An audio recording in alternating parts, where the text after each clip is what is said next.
All right, welcome back. So today we're going to look at the Dr. Joe Dispenza book, Breaking the Habit of Being Yourself. And we're going to look at chapter 5, which is called Survival versus Creation. Now, to really get the value out of understanding why creation is so much better than survival, it's important to kind of take a look underneath the hood at some of the systems that we have in our body. Now, the one system in particular I want to talk about here that Dr. Dispenza goes into is called the autonomic nervous system.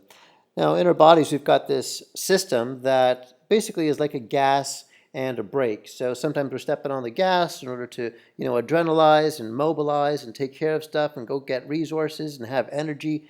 This is called the sympathetic response that happens automatically. So this is like the gas. And the flip side, we also have this other automatic response, which is called the parasympathetic response, which is like the brake. Okay, this is where we just slow down. Okay, so let's unpack this a little bit more. So we've got this autonomic nervous system. Now, this sympathetic response, let's say that you were driving and in your rearview mirror you saw a cop car with the lights on and the siren, and it's going to cause you to feel kind of scared and kind of adrenalized. Your body's going to be like going into panic mode, even if you got your driver's license and your sticker and your insurance and you got diplomatic immunity. It'll still cause you to feel that stress response. And, next thing you know, our bodies gets energized. We want to go and do stuff. So another example might be a casino. Now, casinos take advantage of this quite a bit. If you ever go into like the slot rooms or whatever, they'll have those metal pans where the coins fall into, so it makes a lot of clanging and noise, and there's all kinds of lights on the slot machines, and it's very noisy. And the reason being is because the casinos know that the more that they can put their patrons into sympathetic response, then the more energy people will have, the more adrenalized they'll be, the more energy that they'll have to be able to be making stupid decisions, the more that they'll be doing stuff like making crazy bets. Okay, so in other words, a loud casino will be more profitable than a quiet casino, and the reason being is because the loud one will activate this stress response in the body, known as the sympathetic response. On the flip side, in our body, we've also have a thing called the parasympathetic response. And this is where things get really toned down in our bodies. This is a function where we get to rest and digest. This is when our body gets to repair and heal itself. This is when we're perhaps going to the bathroom is when we'll have a parasympathetic response. When we're having sexual arousal would be a time like this. Okay, so this is when our bodies are feeling it kind of toned down. This is mostly like a nighttime response. So when things are going really good, that's when we've got homeostasis. This is when our body is in balance, right? So sometimes in the day we'll have the sympathetic stress in order to deal with the challenges of the day, and then at night we've got that parasympathetic response. So the way I try to remember this, or this might be helpful for you, is sympathetic is like stress, like a fist, and parasympathetic is like for peace, like a peace sign. Hey, peace, love, groovy. So when we're functioning normally, we'll have homeostasis and we've got balance going on. Now, when this can be a challenge is that sometimes we'll be feeling stressed when we don't want to, like just with our thoughts, right? We could be thinking about the past or worrying about the future. How am I going to make that car payment or that mortgage payment? So this is where Joe Dispenza says, thoughts alone can trigger the human stress response and keep it going. And when we turn on stress and can't turn it off, we're headed for some type of breakdown in the body. And then he says, to our detriment, we can turn short-term stressful situations into long-term ones. Now, if you think about it, this autonomic nervous system that we have, it's there to help us make us function better. It's there to give us ease. It's there to have regulation of our other systems in our body, right? Our excretory system, our respiratory system, our reproductive system, so on and so forth. It's there for us to be more adaptive. It's there to help our body follow the rules of being able to function better. This is known as autonomia. Now, when things get bad and we have too much stress, that's when we go from things having a normal function to having a malfunction or having a dysfunction. This is when ease turns into disease. This is when regulation turns into dysregulation. Too much stress can cause us to go from being adaptive to having responses that are maladaptive. Right? This is when we can have so much stress that autonomia and the rules of our body turns into dysautonomia. In other words, we start creating illnesses and tumors all from that stress. And prolonged stress contributes to all kinds of things like high blood pressure. It promotes the formation of artery clogging deposits. It causes brain changes that can contribute to anxiety and depression and addiction.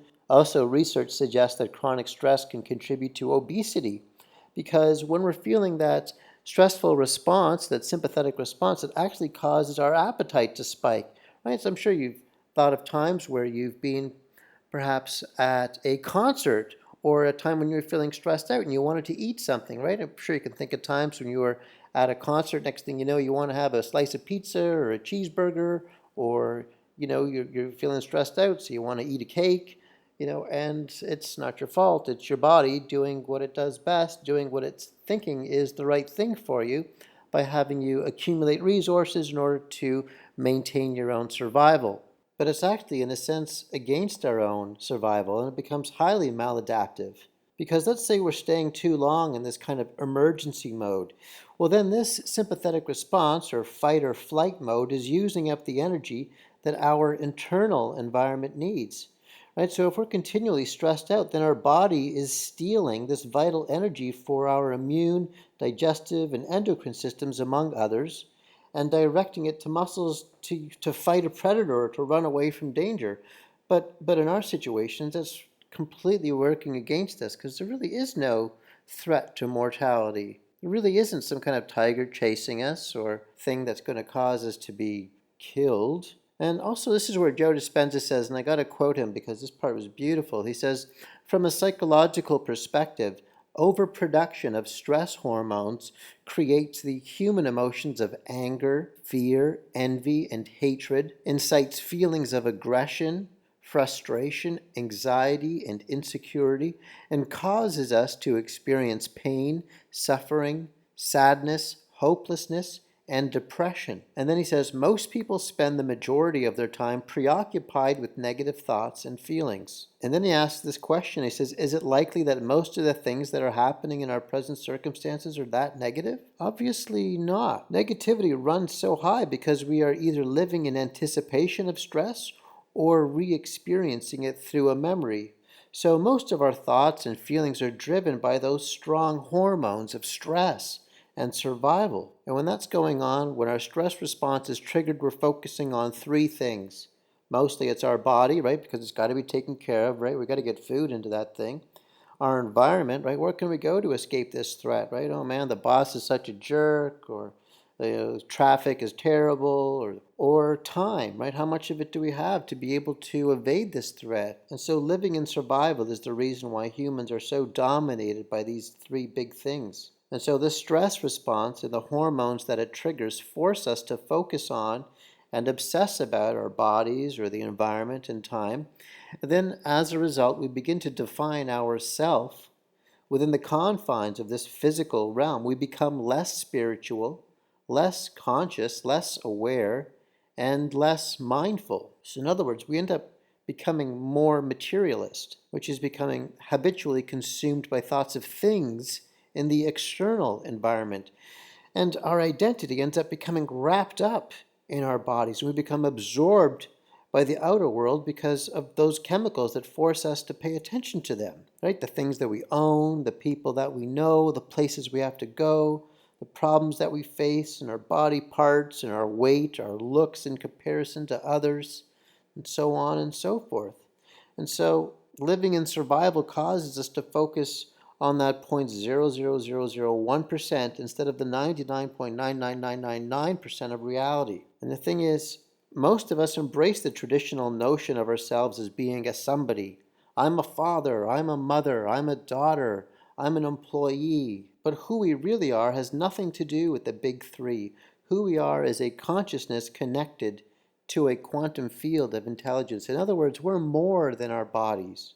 We're more than time. We're more than the environment. And so when we become this somebody, this materialistic physical self living in survival, we forget who we truly are, and we become disconnected and feel separate from the universal field of intelligence. And the more we live impacted by these stress hormones, the more that chemical rush becomes our identity. And if we keep going in that way, then we just limit ourselves to perceiving only with our own physical senses. And the problem is that the more we use our senses to define our reality, the more we allow our senses to determine our reality. And then we slip into that Newtonian mode of thinking, which locks us into trying to predict the future based on the past. And then if we do that, then we're just trying to control our reality instead of surrendering to something a lot greater. Right? If we just keep doing that old way, then all we're doing is just trying to survive. In a sense, we're just programming ourselves to just survive. And so this is where Dr. Joe Dispenza says, if the quantum model of reality ultimately defines everything as energy, why do we experience ourselves more as physical beings than as being energy? So we could say that survival-oriented emotions are lower frequency or lower energy emotions. They vibrate at a slower wavelength and therefore ground us into being physical. We become denser, heavier, because that energy causes us to vibrate more slowly. The body quite literally becomes composed of more mass and less energy. And then he puts up this chart where he shows these higher frequency waves at the top are vibrating very fast, closer to energy, right? Whereas the waves on the bottom are going really slow. It's closer to matter, right? So the high energy ones at the top are like love, and the ones at the bottom are like guilt, shame, fear, doubt, lust, and competition. These are survival emotions. Whereas at the top, the elevated emotions are very, very quick and light, closer to being pure energy. So the more elevated emotions, such as love and joy and gratitude, are higher in frequency. And as a result, they are more energy-like and less physical or material. So in order to break the habit of being ourselves, it would make sense that if we inhibit our more primitive survival emotions and begin to break our addiction to them, then our energy will be higher in frequency and less likely to root us to the body. So in a way, we can become free from our body when the body has become the mind into the quantum field. So the more elevated that our emotions become, the more we can naturally ascend to a higher level of consciousness, closer to source, and feel closer to that type of universal intelligence. So let's say we were to be able to feel love more often, even if there was nobody to love, even if nobody loved us. I mean, if the thoughts can make us sick, couldn't they also make us well? And this is where Dr. Joe Dispenza gives an example of a person named Bill who was a roofing contractor, and he had this lesion that appeared on his face, and the dermatologist had diagnosed it as a malignant melanoma. So anyways, Bill, he went for surgery and radiation and chemotherapy, but the cancer recurred in his neck and then his side and then his calf, and Bill kept saying, "Why me?" and he kept stressing out about it. And so he had memorized the emotional response pattern of bitterness that had dominated his personality. That had become his unconscious program. And this is where this fellow Bill went on holidays. He ended up taking what's called a meta position. In other words, instead of just feeling the way he was feeling in his body, he tried to feel what it would be like to just like step out of his body. In other words, he became a quantum observer of his thoughts and feelings. He became conscious of his unconscious mind. And then he did this for a few weeks, relaxing and engaging more of that parasympathetic response. And anyways, long story short, after a while he noticed that the tumor on his calf had fallen off. And then in a week or so later, he went to the doctor and he was cancer-free and has remained that way. So in other words, by firing his brain in new ways, Bill changed biologically and chemically from his previous self. As a result, he signaled new genes in new ways. New internal chemistry was fired. Bill went from survival mode and being all clenched up and in that sympathetic response to stepping outside of that and experiencing more of that relaxation and that rest and digest response. Okay, so in other words, he went from being in survival mode to going into creative mode. And so this is where Dr. Joe Dispenza creates this other little chapter inside this chapter called Creation, living as a nobody. And when he's talking about living as a nobody, what he means there is about when we get lost in the thrill of doing something, like perhaps it's painting or writing or doing something where it didn't exist before. I know, like for myself, I enjoy making these presentations and videos, and sometimes hours will fly by and I'll lose track of time. I'm no longer me. I have no body, no identity. I'm just creating. I'm outside of whatever my history was. And I'm sure there's times for you when you're like that. Maybe it's when you're cleaning, or getting engaged in a moment where you're in that state of flow, where you're no longer worried about time or your environment or your body. It's like you get lost into that cosmos of enjoyment. And this is where Dr. Joe Dispenza says, in order to change your body to foster better health, or something in your external circumstances, like having a better job or a better relationship perhaps, or your timeline, perhaps towards a better future reality, then you have to become no body, no thing, and no time. To change any aspect of your life, like your body, your environment, or time, you must transcend it. And so now that we've touched on how detrimental it can be to be in that survival mode all the time, now he really gets into being into creative mode. And this is where he talks about the brain. In particular, he talks about the frontal lobe, which he calls the domain of creation and change. Now, when we are in creation, we are activating the brain's creative center, which is the frontal lobe. So it's part of the forebrain comprising of the prefrontal cortex. And this is the newest, most evolved part of our human nervous system and the most adaptable part of the brain. And he says to use that for basically 3 functions. So obviously it has far more functions than that, but we're just going to just filter it all down to 3. So first is called metacognition, which is becoming self-aware to inhibit unwanted states of mind and body. Second function would be to be creating a new mind to think about new ways of being, and I'll go into more depth with all these in a moment. And third would be to be making thought more real than anything else. Okay, so let's unpack these 3 now. So the first one was metacognition, becoming self-aware to inhibit unwanted states of mind and body. So if you want to create a new self, you have to stop being that old self, obviously. Well, in the process of creation, the first function is to become self-aware, right? Because with awareness comes choice. So because we have these metacognitive capabilities, which is really the ability to observe our own thoughts, or in other words, the ability to think about our thinking, allows us to scrutinize ourselves and then make a plan to modify our behaviors so we can produce more enlightened or desirable outcomes. In other words, where would you prefer to be placing your energy? So if you truly want a new personal reality, you've got to start observing all the aspects of your personality. So this metacognition is about becoming familiar with your unconscious states of mind and body and becoming more aware of yourself. And the purpose of becoming self-aware is so that you no longer think any thought or action or emotion that you don't really want to experience. And then with time, your ability to consciously inhibit or stop those states of being will stop that same firing and wiring of those old neural networks that were related to that old personality. And then after a while, you get to figure out what kind of behaviors you'd like to be stopping.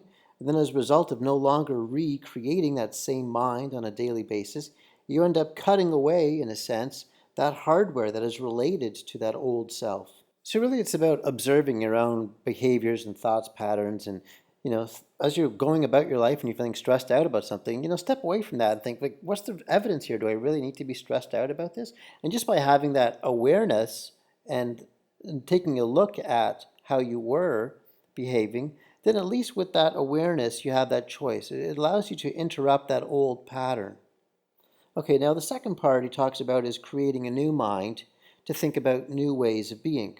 And I really enjoy this part because this is about asking empowering questions, questions that would allow you to discover who it is you'd like to become. I mean, if it's about stopping the habit of being yourself, there's also the flip side of starting to become who. Who would you become?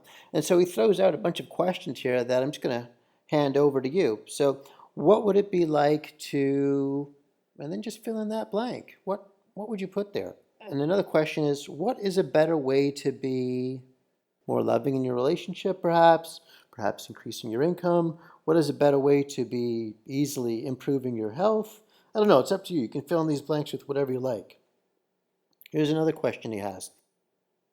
What if I was this person living in this reality? And then he asks another question, which I like, because this is really about modeling, where he says, who in history do I admire, and what were his or her admirable traits? Right? Because when you have like a hero or somebody that you look up to, you can see what some of their qualities are and characteristics and think, you know what, I'd like to have some of that. That would be a really nice part to be in my new personality, to have in my new state of being, to have in my life as part of my own natural habits. And then these new ideas will come from outside of your old thinking and from this new type of thinking. And then by beginning to mentally rehearse new ways of being, you start rewiring yourself neurologically to a new mind.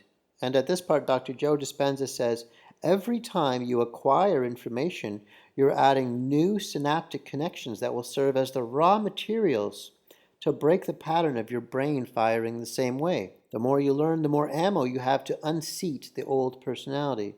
All right, now let's get into part 3. Now, part 3 he calls making thought more real than anything else.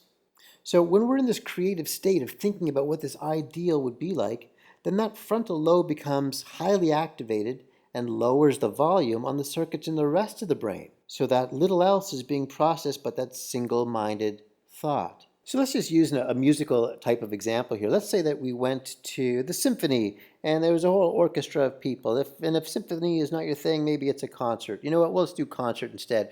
We went to a concert and there was like, I don't know, 15 people up on the stage all playing their instruments. But we really liked that guitarist, right?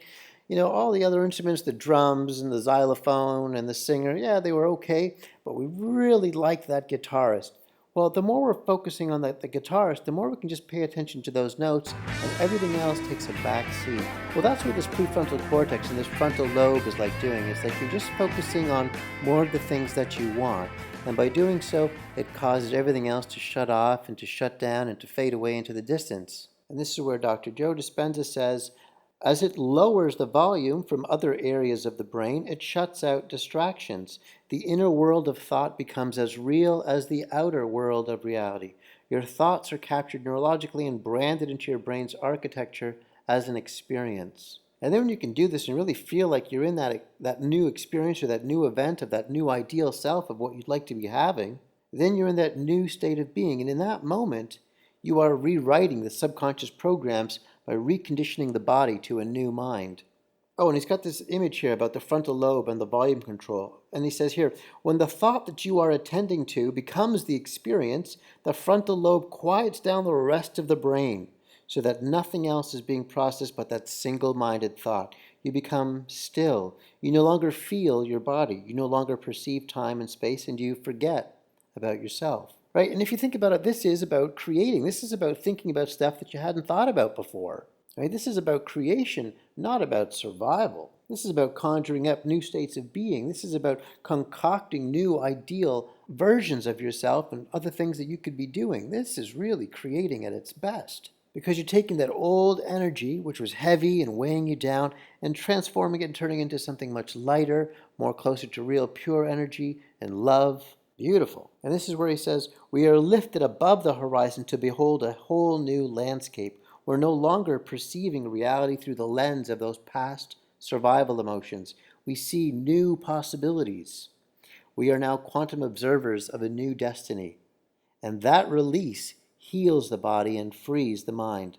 And then he has this chart here which shows the two states of mind and body. So one's survival and the other one's creation. So you might want to look this over for yourself to discover if you're more in survival mode or more in creation mode. So survival would be like stress or contraction, disease or imbalance or feeling selfish, being in that emergency mode, feeling limited possibilities. Okay, and creation mode would be obviously homeostasis, right? Having that balance, being order and regeneration, love, joy, trust, feeling selfless, feeling connected. This is the time of growth and repair and coherence. All right, so that is the end of these first 5 chapters of the book, Breaking the Habit of Being Yourself, that we've covered, which was all about the science of you. The first chapter was about the quantum you. The second chapter was about overcoming your environment. The other one was overcoming your body. And the other one is overcoming time. And then this one we were talking about survival versus creation. So now that we've got that base covered about the science of you, that's part 1. And then in the next segment of videos I'll be doing, it'll be about part 2, which is about your brain and meditation. Thank you so much for your time. I know this was a long video, but this was a big chapter with a lot of topics that had to be touched upon. Be sure to subscribe if you haven't already, just to make sure that you get all those updates that are going to be coming down the line. And also thank you again for all the comments and the thumbs ups and the thumbs down. I do appreciate all that engagement and interaction and sharing that's been going on. So thank you very much for that, and I look forward to chatting with you more in the future. Bye for now.